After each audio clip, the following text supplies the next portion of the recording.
আসসালামু আলাইকুম। আজকে গরম, গরম ভাতের সাথে খাওয়ার জন্য লাউ শাকের ভর্তা তৈরি করব। ভীষণ মজা এই ভর্তার রেসিপিটা।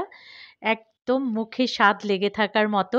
যেদিন এই ভর্তাটা করবেন চালটা কিন্তু অবশ্যই একটু বেশি দিয়ে দিতে হবে। চলুন কথা না বাড়িয়ে আমরা মূল রেসিপিতে চলে যাচ্ছি। এখানে ২০-২৫ টি পাতা আমি নিয়েছি লাউ শাকের। গোড়ার দিকের যে পাতাটা আছে ওটা আমি নেইনি। মাঝামাঝি যে পাতাগুলি আছে ওটা নিয়েছি, মানে নরম দেখে। এবার এই ভর্তার জন্য পেঁয়াজ, রসুন, মরিচ ভেজে নিতে হবে। এই ভর্তাটা কিন্তু আপনি শুধু কাঁচামরিচ দিয়েও করতে পারেন, চাইলে শুধু শুকনা মরিচ দিয়ে করতে পারেন, আবার শুকনা মরিচ, কাঁচামরিচ মিক্স করেও কিন্তু করে নিতে পারেন। তো আমি আজকে শুধু কাঁচামরিচ দিয়ে করব। ভেজে একদম নরম করে নিতে হবে, অল্প আঁচে ভেজে নেবেন। দেখেন কত সুন্দর নরম হয়েছে। আর এভাবে নরম করেই ভাজতে হবে, না হলে কিন্তু কাঁচা গন্ধ করবে। এ পর্যায়ে আমি ধনিয়া পাতা কুচি দিয়ে দিলাম ১ মুঠো। এবার একটু নেড়েচেড়ে নিব। ২ থেকে ৩ সেকেন্ডের মতো ভেজে নিচ্ছি। যখন এরকম হয়ে যাবে তখন ঢেলে নিতে হবে। আর একই প্যানে আমি তুলে নেওয়ার পরে লাউ শাকগুলি দিয়ে দিয়েছি। লাউ শাক খুব ভালো করে ধুয়ে আমি ছোট, ছোট টুকরা করে একটু কেটে নিয়েছি। কেটে নিলাম এইজন্যই যেন তাড়াতাড়ি সেদ্ধ হয়ে যায়, আর কোনো কারণ নেই। আজকে আমি পানি ছাড়াই এই পাতাগুলিকে সেদ্ধ করব। চুলার আঁচটা কমিয়ে সামান্য একটু লবণ দিয়ে ঢেকে দিচ্ছি। ৫ মিনিট জাল করার পর দেখেন কত সুন্দর নরম হয়েছে, আর বেশ কিছুটা পানিও কিন্তু গলেছে।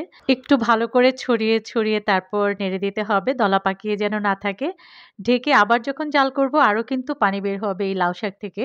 মাঝখানে ঢাকনা খুলে বারবার একটু নেড়ে দিতে হবে। দেখুন এই পানিতে খুব সুন্দরভাবে লাউ শাকটা সেদ্ধ হবে।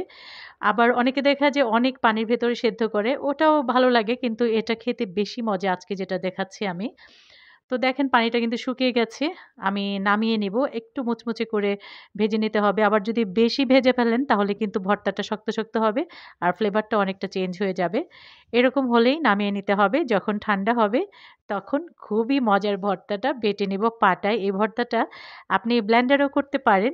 কিন্তু পাটার যে টেস্ট ভর্তার, সেটা কিন্তু ব্লেন্ডারে কখনোই আসে না, কখনোই পাবেন না।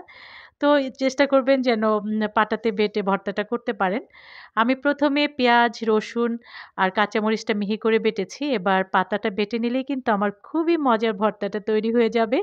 আশা করছি আজকের রেসিপি ভালো লেগেছে। যারা YouTube থেকে ভিডিওটি দেখছেন প্লিজ, প্লিজ, প্লিজ আমার চ্যানেলটিকে সাবস্ক্রাইব করে আমার পাশে থাকবেন। লাইক, কমেন্টস করবেন। আর যারা Facebook থেকে দেখছেন পেজটাকে ফলো দিয়ে একটা লাইক দিয়ে দিবেন। আমি শেষ মুহূর্তে দিয়ে দিব একদম ঝাঁঝালো একটু সরিষার তেল। ব্যাস! এখন শুধু দরকার গরম, গরম ভাতের। আজ এই পর্যন্তই। আবারও হাজির হব নতুন কোনো রেসিপি নিয়ে। সে পর্যন্ত আপনারা ভালো থাকবেন, সুস্থ থাকবেন। আল্লাহ হাফেজ।